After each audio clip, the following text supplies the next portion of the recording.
Ce poate fi mai lipsit de înțelegere decât crearea artificială a unor goluri de oameni și de viață pe un pământ binecuvântat ca acela al țării noastre? Se întreba istoricul Constantin Daicovici. Discutând la rândul absurditatea teoriei lui Rosler, istoricul C.C. Ciurescu spunea: i-a trecut cuiva oare prin minte să nege sau să conteste continuitatea poporului francez în Galia, a celui spaniol și portughez în peninsula iberică sau a celui italian în Italia? A admis oare vreun istoric că galo-romanii și-au părăsit locuințele plecând din Galia peste Alpi sau peste Pirinei pentru a se întoarce mai târziu, după secole, îndărât acasă, sau că spaniolii au trecut peste strâmtoarea Gibraltar în Africa pentru a reveni după sute de ani în vechiul teritoriu? Simpla formulare a unor asemenea întrebări arată lipsa lor de temei.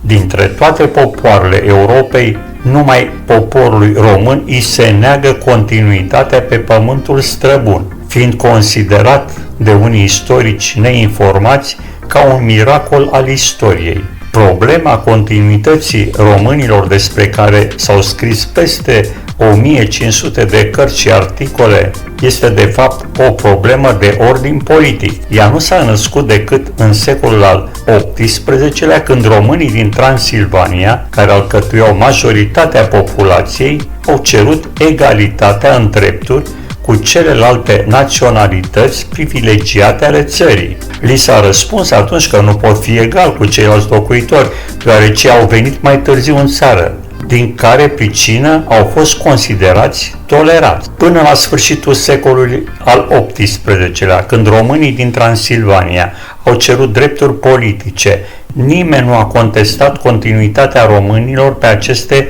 frumoase plaiuri, ei fiind considerați în mod firesc autohtoni în spațiul carpato-danubian, unde au trăit strămoșii lor daco-romani.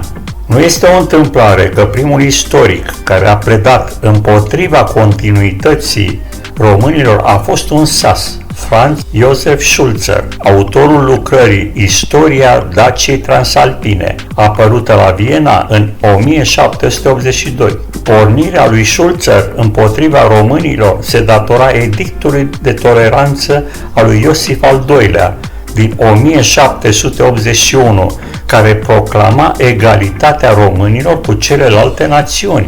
Lucrarea sa a fost o reacție a sașilor care își vedeau amenințată situația lor privilegiată.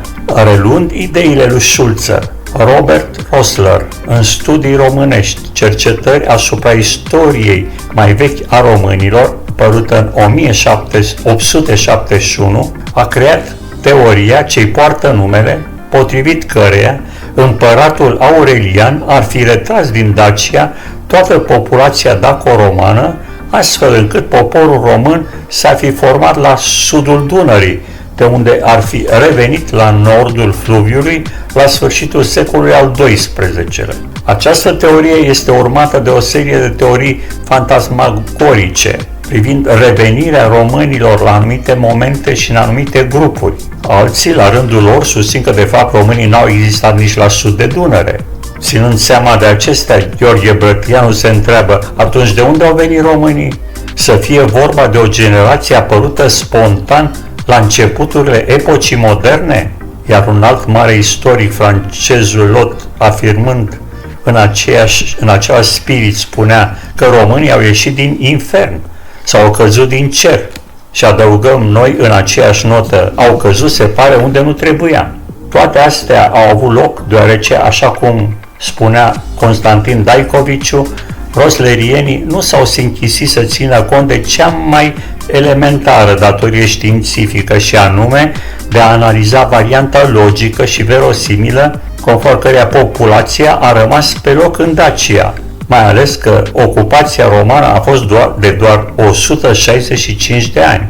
În acest sens sunt suficiente exemple, cum ar fi cel al Marii Britanii, care a fost ocupată de romani aproape 400 de ani, dar la retragerea acestora băștinașii au rămas pe loc. dar și în cazul Ungariei, care a fost ocupată de turci vreme de 158 de ani, iar la retragerea otomanilor în 1699 nu se cunoaște ca maghiarii să-și fi părăsit meleagurile străbune.